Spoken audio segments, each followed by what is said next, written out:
The village of Oakhaven was old. Ancient oaks surrounded it, their branches heavy with whispers of forgotten magic. The villagers lived simple lives, their days ruled by the rhythms of the earth. They were a superstitious lot. They believed in the old ways. They believed in the witches. Deep in the woods, hidden amongst the ancient trees, lived women who spoke to the wind. They brewed potions under the silver moon. Their eyes held the wisdom of ages. The villagers both revered and feared them. They brought gifts of honey and herbs, leaving them at the edge of the woods with a silent prayer. Fear was a powerful current running through the heart of the village. It kept the villagers at bay, whispering tales of curses and hexes. The witches were a force of nature, to be respected but never approached. They were a mystery, shrouded in shadow and folklore. Yet the villagers couldn't deny the witches' connection to the land. They saw their magic in the changing seasons, in the bounty of the harvest. They whispered their names with a mixture of trepidation and awe. The witches were a part of Oakhaven, as much as the trees and the earth. Mira was different. She lived on the outskirts of the woods in a small cottage overgrown with ivy. Her magic was a gentle whisper, a soft breeze rustling through leaves. Unlike the other witches, she sought solace in the company of the villagers. She would leave baskets of berries on their doorsteps or mend fences broken by winter storms. I only wish to help, to be a friend. Mira had a heart full of kindness, but the villagers met her generosity with suspicion. They whispered behind cupped hands, their eyes wary. They couldn't comprehend her selfless acts. They saw only the magic that flowed from her fingertips, the strange glint in her eyes. She yearned for connection, for a moment of understanding in their fearful gazes. But the bridge between them seemed insurmountable, built of generations of fear and misunderstanding. Mira carried on, her spirit undeterred. She continued to offer her gifts, hoping to plant a seed of trust in their hardened hearts. Despite their apprehension, the villagers couldn't deny the comfort they found in Mira's small acts of kindness. They ate the berries, their sweetness lingering on their tongues. They watched their fences mend with a silent prayer, a flicker of hope battling against the fear that held them captive. The seasons turned and a strange blight fell upon Oakhaven, a village once known for its lush green fields and bountiful harvests.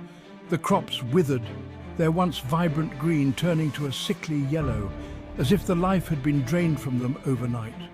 The earth, once fertile and bountiful, turned dry and cracked, refusing to yield its bounty. The soil, which had once been the lifeblood of the village, now lay barren and unyielding. Panic began to grip the village, spreading like wildfire through the dry tinder of their hearts. The once tight-knit community began to unravel as fear took hold. The villagers gathered in hushed whispers, their faces etched with worry. Conversations that once brought joy now carried the weight of dread and uncertainty. The harvest was their lifeline, their only source of sustenance through the harsh winters. Without it, they faced the grim prospect of starvation and suffering.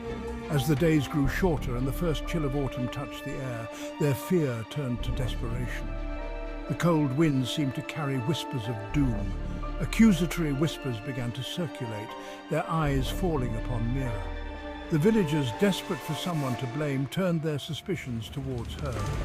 She had always been different, set apart by her magic and her kindness.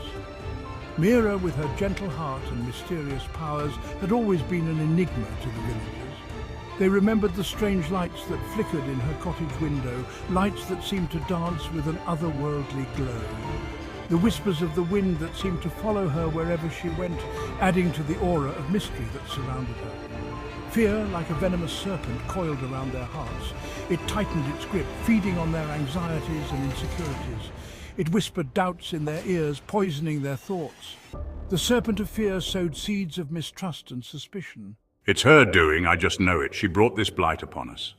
The words filled with anger and conviction echoed through the village. One evening, as shadows stretched long and menacing across the village, the atmosphere grew tense and foreboding. A group of villagers approached Mira's cottage, their steps heavy with purpose and their hearts filled with a mix of fear and anger. Their faces were grim, their eyes burning with a mixture of fear and anger. The once familiar faces now seemed like a mob, driven by a collective hysteria.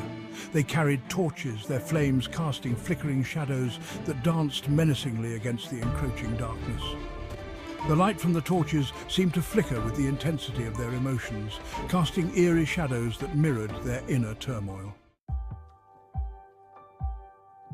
Mira stood at her doorstep, the villagers' accusations washing over her like a relentless storm. Their voices were loud, filled with anger and fear, each word a dagger aimed at her heart. Their words stung, sharp as shards of glass, but she met their gaze with a calm resolve. She knew that behind their anger was a deep-seated fear, a fear of the unknown, of the magic that flowed through her veins. She understood their fear, the desperation that clawed at their hearts. They were scared of what they did not understand, and in their ignorance they lashed out at her, the one who was different. She knew she was different, an outsider in their world of tradition and suspicion. Her presence was a challenge to their way of life, a reminder that there were forces beyond their control. I won't fight your fear with words, but with the very magic that sets me apart. I will show you that my magic is not something to be feared, but something that can bring hope and healing. As the villagers' anger reached its peak, threatening to consume her in a fiery inferno of blame, she made a decision. She would not let their fear dictate her actions. She would show them the true nature of her power. Mira raised her hands, her fingers outstretched towards the angry mob. She could feel the magic coursing through her, a living, breathing force that connected her to the world around her. A hush fell over the crowd as they watched her, their eyes wide with a mixture of fear and anticipation. They had never seen anything like this before, and they were both terrified and fascinated by the display of power. The air crackled with unseen energy, the silence thick with unspoken tension. It was as if the very fabric of reality was holding its breath, waiting to see what would happen next. Mira closed her eyes, drawing upon the magic that flowed through her veins. She could feel it, a warm, pulsing energy that filled her with a sense of purpose and strength. My magic is not a force of destruction, but of life, of hope. It is a gift, one that I will use to help and heal, not to harm. From the depths of her being, she pulled forth a surge of raw power. It was a force of nature, wild and untamed, but she wielded it with grace and control. It flowed from her fingertips, a wave of emerald green light that spread outwards, enveloping the villagers in its warmth. The light was soothing, a gentle reminder of the beauty and wonder of the world. They gasped, stepping back in astonishment as they felt its power, not as a threat, but as a gentle caress. In that moment, they saw her not as a danger, but as a beacon of hope, a seed of change that could bring new life to their village. The sky, previously clear and star-studded, churned with dark, swirling clouds. A low rumble echoed through the valley, heralding the arrival of a storm unlike any Oakhaven had ever seen. The villagers watched in stunned silence as fat raindrops began to fall, each one shimmering with an otherworldly green luminescence. The rain fell upon the parched earth, soaking deep into the cracked soil. It was a cleansing rain, washing away the fear and distrust that had taken root in their hearts. As quickly as it had arrived, the storm subsided, the clouds parted, revealing a sky awash in the soft hues of the rising sun. The villagers awoke to a sight that brought tears to their eyes. The fields, once barren and lifeless, were now a vibrant green. New life sprouted from the earth, pushing through the soil with an almost audible sigh of relief. The blight had vanished, leaving behind a promise of abundance. As they witnessed the miracle unfolding before their very eyes, a wave of shame washed over the villagers. They had allowed fear and desperation to cloud their judgment, turning on the one person who had always shown them kindness. They had mistaken her gifts for curses, her compassion for ill intent. Mira stood at the edge of the village, her heart heavy with the weight of their accusations, yet lighter with the knowledge that she had helped them.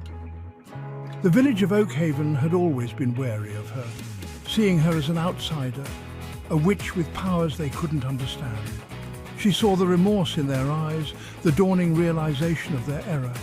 The villagers had finally begun to see the truth, that Mira was not their enemy, but someone who had always been there to protect and aid them. A young girl, her blonde hair braided with wildflowers, approached her cautiously. The innocence in her eyes was a stark contrast to the fear that had once clouded the villagers' faces. She held out a single perfect apple, its skin glistening with raindrops. It was a small gesture, but it carried immense significance, a token of peace and reconciliation. It was a simple offering, but to Mira, it spoke volumes. It was a symbol of their newfound trust, a promise of a future where fear no longer held sway. It was a symbol of their newfound trust, a promise of a future where fear no longer held sway. The villagers had come to understand that Mira's magic was not something to be feared, but a gift that could benefit them all. Thank you. Your kindness has shown us the way. Mira knelt down and accepted the apple, a soft smile gracing her lips. She felt a warmth spread through her, a sense of belonging that she had never felt before. From that day forward, the relationship between Mira and the villagers of Oakhaven was forever changed. They finally saw her not as a witch to be feared, but as a part of their community, a guardian of their land. They finally saw her not as a witch to be feared, but as a part of their community, a guardian of their land.